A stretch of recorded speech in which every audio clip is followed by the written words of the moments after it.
ಅಹಿಂದ ಸಂಘಟನೆಯ ಪರವಾಗಿರುವ ಪಕ್ಷಕ್ಕೆ ನಾವು ಮತ ಚಲಾಯಿಸುತ್ತೇವೆ ಎಂದು ಅಹಿಂದ ಸಂಘಟನೆಯ ತುಮಕೂರು ಜಿಲ್ಲಾಧ್ಯಕ್ಷ ಲಿಂಗರಾಜು ಹೇಳಿದರು. ಅವರು ತುಮಕೂರು ನಗರದ ಜಿಲ್ಲಾ ಕಾರ್ಯನಿರತ ಪತ್ರಕರ್ತರ ಸಂಘದಲ್ಲಿ ಬುಧವಾರ ಮಧ್ಯಾಹ್ನ 12 ಗಂಟೆಯಲ್ಲಿ ಮಾಧ್ಯಮಗೋಷ್ಠಿ ಬಳಿಕ ಸುದ್ದಿಗಾರರೊಂದಿಗೆ ಮಾತನಾಡಿದರು. ಬಿಜೆಪಿ ಕಟ್ಟಾಳು ಮಾಜಿ ಸಚಿವ ಕೆಎಸ್ ಈಶ್ವರಪ್ಪ ಕೂಡ ಅಹಿಂದ ಸಮುದಾಯದವರೇ ಆಗಿದ್ದಾರೆ.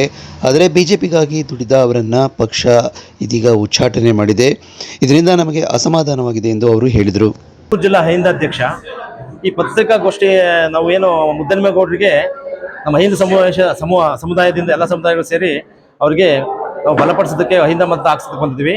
ಇನ್ನೊಂದು, ನಮಗೆ ಯಾವುದೇ ರಾಜಕೀಯ ಪಕ್ಷಗಳಾಗಲಿ ಯಾವುದೇ ರಾಜಕೀಯ ಪಕ್ಷದ ಪರವಾಗಿಲ್ಲ, ನಮ್ಮ ಅಹಿಂದ ಸಮುದಾಯದ ಪರವಾಗಿ ಯಾರು ಕಾರ್ಯಕೆಲಸ ಮಾಡಿದ್ರೆ ಅವ್ರಿಗೆ ನಾವು ಅಹಿಂದ ಸಮುದಾಯಗಳಿದ್ವಿ. ಈಗ ನರೇಂದ್ರ ಮೋದಿ ಅವರು ಕೂಡ ಒಬ್ಬರು ಅಹಿಂದ ಸಮುದಾಯಕ್ಕೆ ಸೇರಿದರು.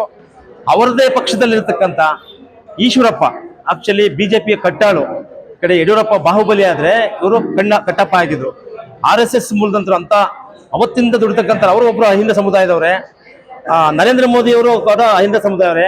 ಅವ್ರಿಗೆ ಇವತ್ತು ಪಕ್ಷದಿಂದ ಉಚ್ಚಾಟನೆ ಮಾಡಿದರೆ ಅವ್ರಿಗೆ ಟಿಕೆಟ್ ಕೊಡಲ್ಲ, ಅವ್ರಿಗೆ ನೆಲೆ ಇಲ್ಲ. ಆ ಜಾಗದಲ್ಲಿ ನಾವು ನಿಂತ್ಕೊಂಡು ಯತ್ನ ಮಾಡ್ಬೇಕಾಗತ್ತೆ. ಸುಮಾರು ವರ್ಷಗಳಿಂದ ಮಾಡ್ಕೊಂಡ್ ಬಂದಂತರು ಇವತ್ತು ಬಿಜೆಪಿ ಪಕ್ಷದವರು ಈಶ್ವರಪ್ಪ ಅವ್ರನ್ನ ಪಕ್ಷದಿಂದ ಉಚ್ಚಾಟನೆ ಮಾಡಿದರೆ ಅವ್ರಿಗೆ ಟಿಕೆಟ್ ಕೊಡಲ್ಲ, ಅವ್ರ ಸಮುದಾಯದಲ್ಲಿ ಯಾರನ್ನೂ ಬಳಸಲ್ಲ, ಅವ್ರ ಮಗನಿಗೆ ಕಾಂತೇಶ್ ಹರಿಹರ ಕೊಡ್ತೀವಿ ಅಂತ ನಂಬಿಸಿ ಕುತ್ತಿಗೆ ಕುಯ್ದಿರ್ತಕ್ಕಂಥವ್ರು. ಇದು ನಮ್ಮ ಅಹಿಂದ ಸಮುದಾಯಕ್ಕೆ ನಮಗೆ ನೋವಾಗುತ್ತೆ. ಅದೇ ಕಾಂಗ್ರೆಸ್ ಪಕ್ಷ ಹಂಗೆ ಮಾಡಿದಿಲ್ಲ ಯಾವುದೇ ಕಾರಣಕ್ಕೂ. ನಮಗೆ ಕಾಂಗ್ರೆಸ್ ಪಕ್ಷ ಆಗಲಿ, JDS ಪಕ್ಷ ಆಗಲಿ, ಬಿಜೆಪಿ ಪಕ್ಷನೇ ಆಗಲಿ, ನಮ್ಮ ಸಮುದಾಯ ಏನೋ, ನಮ್ಮ ಅಹಿಂದ ಸಮುದಾಯ ನಮಗೇನು ಸವಲತ್ತುಗಳು ಸರ್ಕಾರದಿಂದ ಬರ್ತಕ್ಕಂಥ ನಮ್ಮ ಮೀಸಲಾತಿಗಳನ್ನು ಎತ್ತಿಡಿತ್ತೆ, ಅದು ನಮಗೆ ಮುಖ್ಯ. ಕಾಂಗ್ರೆಸ್ ಪಕ್ಷ ಸರ್ವ ಜನಾಂಗೀಯ ಶಾಂತಿಯ ತೋಟ, ನನಗೆ ಸರ್ವರಿಗೂ ಸಮಬಾಳು, ಸರ್ವರಿಗೂ ಸಮಪಾಲು ಅಂತ ಮಾಡಿದೆ. ಇವತ್ತು ಸನ್ಮಾನ್ಯ ಮುಖ್ಯಮಂತ್ರಿಯವರು ಸಿದ್ದರಾಮಯ್ಯನವರು ಈ ಕರ್ನಾಟಕದಲ್ಲಿ ಅಹಿಂದ ಮಾತ್ರ ಮಾಡ್ತಾ ಇದ್ದಾರೆ.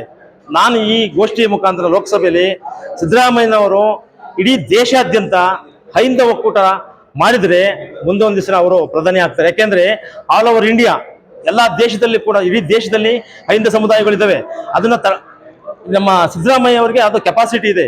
ಈ ದೇಶದಲ್ಲಿ ಸಿದ್ದರಾಮಯ್ಯ ಅವರು ಇಡೀ ದೇಶ ಸುತ್ತಿಕೊಂಡು ಆಕ್ಚುಲಿ ಅವರಿಗೆ ಮೈಂಡ್ಗೆ ಬಂದಿತ್ತು, MLA ಎಲೆಕ್ಷನ್ ಆದ ನಂತರ ರಾಮಲೀಲಾ ಮೈದಾನದಲ್ಲಿ ಅಹಿಂದ ಸಮಾವೇಶ ಮಾಡಬೇಕು ಅಂತ ಪ್ಲಾನ್ ಹಾಕೊಂಡಿದ್ರು. ಆಮೇಲೆ ಕೊನೆಗೆ ಏನೇನಾಯ್ತು ಅದು ನಮ್ಗೆ ಅಷ್ಟು ಮಾಹಿತಿ ಇಲ್ಲ. ಒಂದು ವೇಳೆ ಏನಾದ್ರು ರಾಮಲೀಲಾ ಮೈದಾನದಲ್ಲಿ ಸಿದ್ದರಾಮಯ್ಯನವರು ಹಾಕೊಂಡಿದ್ದ ಯೋಜನೆ ಪ್ರಕಾರ ಅಹಿಂದ ಸಮಾವೇಶ ದೇಶಾದ್ಯಂತ ಮಾಡಿದ್ರೆ ಕಾಂಗ್ರೆಸ್ ಸರ್ಕಾರ ಇವತ್ತಿನ್ನೂ ಲೋಕಸಭೆಗೆ ಒಂದು ಆನೆ ಬಲ ಬಂದಿರತಕ್ಕಂಥದ್ದು. ಇಷ್ಟು ಹೇಳಿ ನಾನು ನಮ್ಮ ಅಹಿಂದ ಸಮುದಾಯಕ್ಕೆ ನೋವಾರದ ಹಂಚ್ಕೊಂತೀನಿ. ಜೈ ಹಿಂದ್, ಜೈ ಕರ್ನಾಟಕ. ಮತ್ತು AM ಲಿಂಗರಾಜು, ಅಹಿಂದದಲ್ಲಿ ತುಮಕೂರು ಜಿಲ್ಲಾ ಅಹಿಂದ ಅಧ್ಯಕ್ಷ.